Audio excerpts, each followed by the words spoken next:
I'm not the type to believe in ghosts, demons, or anything supernatural. I'm practical, logical, the kind of person who checks behind the shower curtain before locking the bathroom door, not because I expect anything to be there, but because it's a habit. But what happened to me last winter, in my new apartment in Columbus, Ohio, still keeps me from sleeping with the lights fully off. This is the story of the night something inside my walls called my name. And it didn't sound human. 1. The new apartment. In early December of 2022, I moved into an old 3-story building that had been converted into small apartments. Mine was on the 2nd floor, a cozy 1-bedroom with creaky floors, thin walls, and drafty windows. It wasn't perfect, but with my budget, it was all I could afford. The only weird thing was the ventilation system.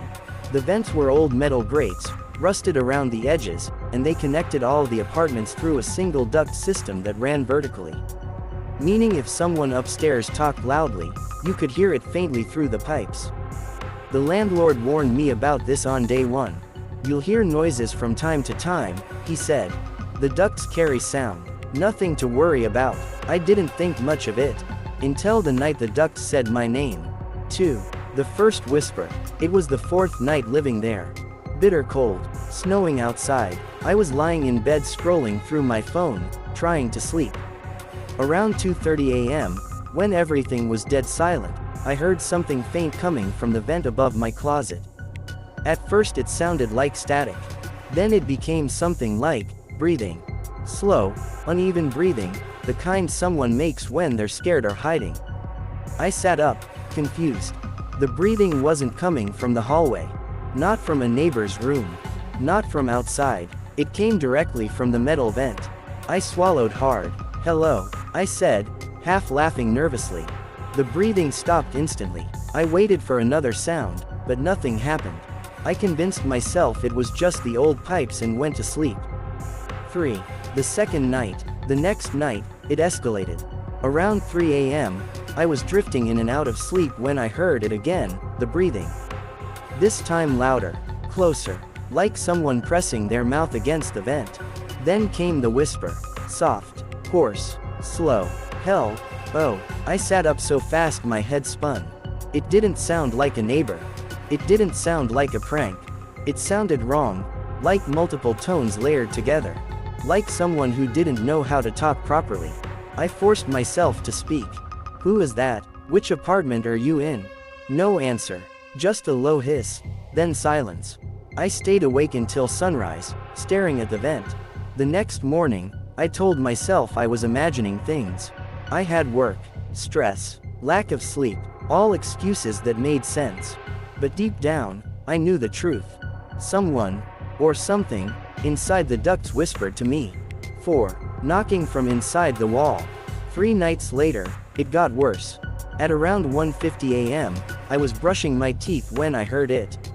Knock, knock, knock. From inside the bathroom wall directly behind the shower. My hand froze in midair. Foam dripped from my mouth. I slowly backed away. For 10 seconds, there was silence. Then again.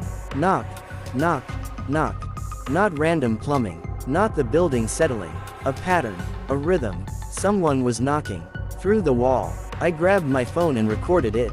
When I replayed the audio, the knocking was unmistakable, and underneath it, I caught a faint whisper. It sounded like someone saying, "Open."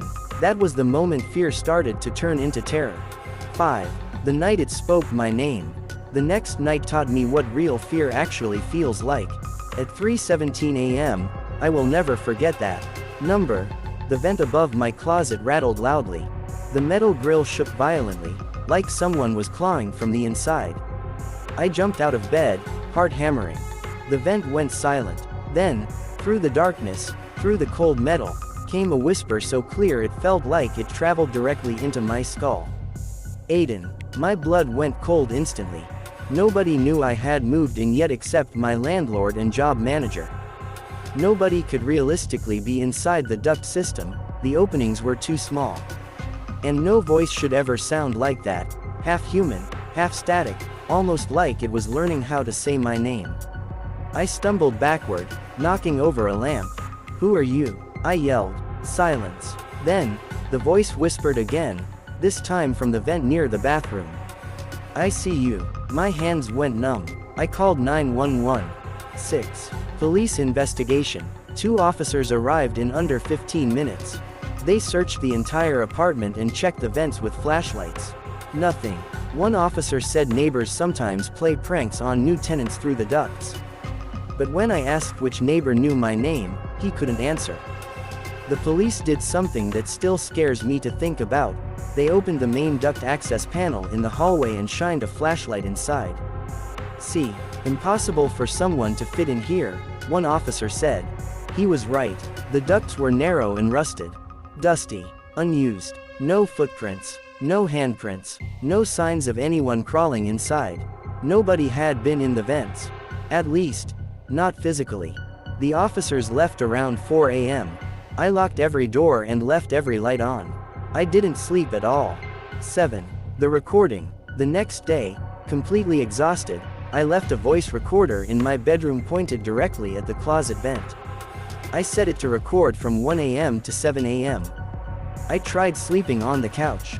Around 3:30 a.m., I woke up to a distant scraping sound overhead, followed by something that sounded like soft, drowned crying echoing through the building. I stayed where I was, frozen, until morning. At 7:15, I rushed to my bedroom and checked the recorder. The audio made my legs give out. At 3:17 a.m., the microphone picked up a soft metallic tapping. Then a voice, distorted, layered, almost wet-sounding, whispered slowly. "Why did you close the door, Aiden?" My door was unlocked. The voice continued, barely audible but unmistakable. "Let me in. I am so cold." Then, the most horrifying part. Something scraped across the recorder, and in a whisper that sounded clearer and more human. "I was here, before you." I stopped listening after that. 8. The last night, I made plans to move out immediately. I packed as fast as I could, barely keeping my hands steady. But I still had one more night left in that place. That final night, the building felt wrong, colder, heavier. The lights flickered repeatedly. Every sound made me jump. At exactly 3:17 a.m., all 3 vents in my apartment rattled at once. One in the bedroom, one in the bathroom, one in the kitchen. The hairs on my arms stood up. Then, a whisper from all 3 vents at the same time. "Don't go." The bathroom vent slammed open, metal clanging onto the floor. Something pale moved inside the darkness behind it. A shape, an arm, a face. I didn't stay long enough to know. I grabbed my keys, ran out of the apartment barefoot, and didn't stop until I reached my car.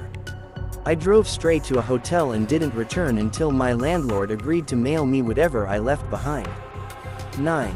Aftermath. I moved to a new place across town. Brand new building, perfectly sealed vents. But sometimes, late at night, when everything is silent, I think about the voice. The breathing, the whispers that knew my name. Last week, 2 months after leaving that apartment, something happened that still makes my stomach twist. At exactly 3:17 a.m., my phone buzzed with a voicemail from a blocked number. I played it, static, breathing. Then, very softly, still cold, I deleted the message instantly. But part of me knows. Whatever was inside those vents, it wasn't a person, and it definitely wasn't finished with me. If this story stayed in your mind longer than it should, leave a like, subscribe to Grim Wave, and tell me in the comments what part disturbed you the most.